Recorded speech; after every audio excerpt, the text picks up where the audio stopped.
বন্ধুরা আজকের এই ভিডিওতে আমি আপনাদের সঙ্গে শেয়ার করব চন্দ্রমল্লিকা বা ক্রাইস্যান্থেমাম বা গুলদাউদি, যেটাও নাম আপনারা জানেন।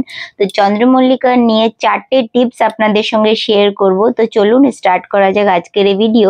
তার আগে নমস্কার বন্ধুরা, আমি প্রিয়া আর আমার চ্যানেলে আপনাদের স্বাগত জানাচ্ছি।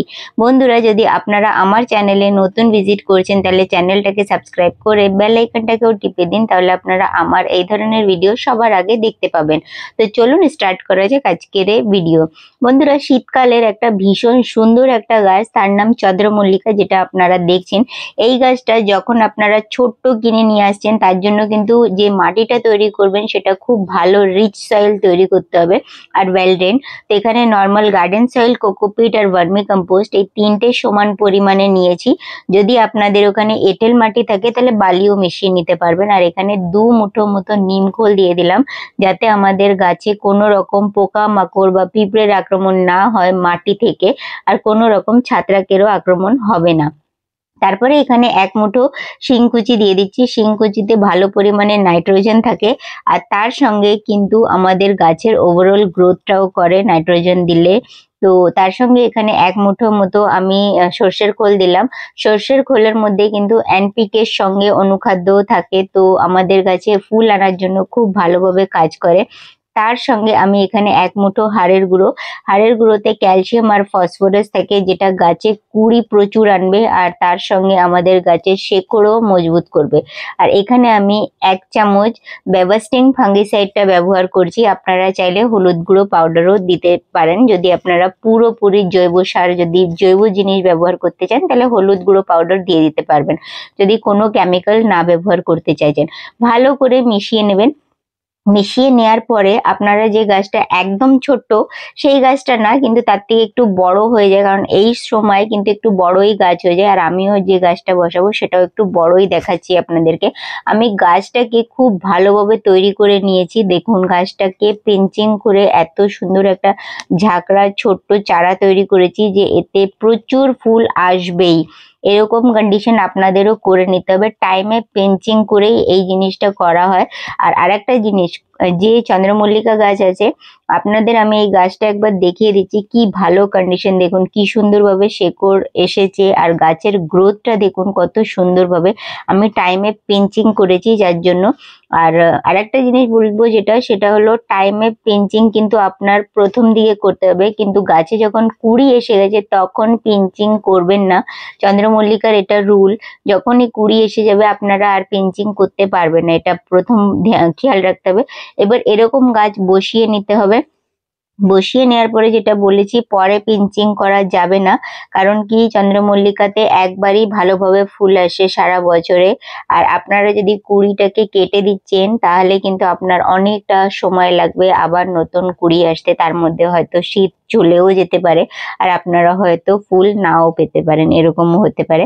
তো সেই জন্য এবার গাছটাকে ভালো করে বসিয়ে নেওয়ার পরে আপনাদের করতে কি হবে, প্রত্যেক মাসে 2 বার করে আপনাদের কিন্তু সর্ষের খোলের জলটা দিতে হবে। সর্ষের খোলের পাতলা জল কিভাবে তরল সারটা তৈরি করবেন চ্যানেলে আছে। আর এই যে কন্ডিশন আছে, দেখুন হালকা হালকা কুঁড়ি তৈরি হচ্ছে, এরম কন্ডিশন হলে কখনোই গাছে পিঞ্চিং হবে না। আমি বারবার করে বলে দিচ্ছি, এটা হলো সেকেন্ড টিপস।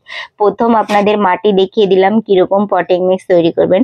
দ্বিতীয়, এখানে পিঞ্চিং কখন করবেন আর কখন করবেন না সেটাও আমি বলে দিলাম।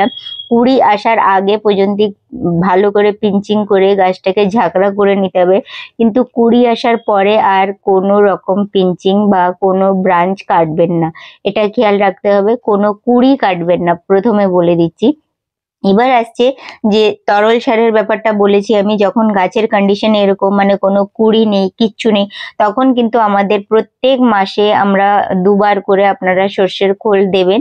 কিভাবে তৈরি করবেন চ্যানেলে আছে ভিডিও, অবশ্যই গিয়ে দেখে নেবেন। তো এরকম কন্ডিশনের গাছে প্রত্যেক মাসে 2 বার করে সর্ষের খোল দিলেই যথেষ্ট, আর কিচ্ছু দেওয়ার দরকার নেই শীতকালের যে এই চন্দ্রমল্লিকা গাছ আছে। আর যখন আপনার মানে এটা কতটা দেবেন সেটাও বলে দিচ্ছি। মাসে 2 বার দেবেন, মানে 15 দিন অন্তর অন্তর দেবেন। আর আপনার যদি 8 ইঞ্চির টবে লাগানো আছে তাহলে 200 ml মতো দিয়ে দেবেন। আর যদি আপনার 10 ইঞ্চি টবে লাগানো আছে তাহলে আপনারা 250 ml মতো দেবেন, এইটা দিতে হবে। আর কিচ্ছু দেওয়ার দরকার নেই, আমি এটাও বলে দিচ্ছি। আর বেশিরভাগই যে তরল সারটা দেবেন এমন টাইমে দেবেন যেমন সকালবেলা, কিন্তু 10টা বা আপনার মানে অনেক রোদেও দেবেন না আর অনেক বেশি ভোরবেলাও দেওয়ার দরকার হয় না, শীতকালে যেহেতু অনেক ঠান্ডা। যখন গাছে এরকম ভাবে কুড়ি এসে গেছে তখন কিন্তু সর্ষের খোলটাকে স্টপ করে দিতে হবে, পুরোপুরি বন্ধ করে দিলেই ভালো হয়।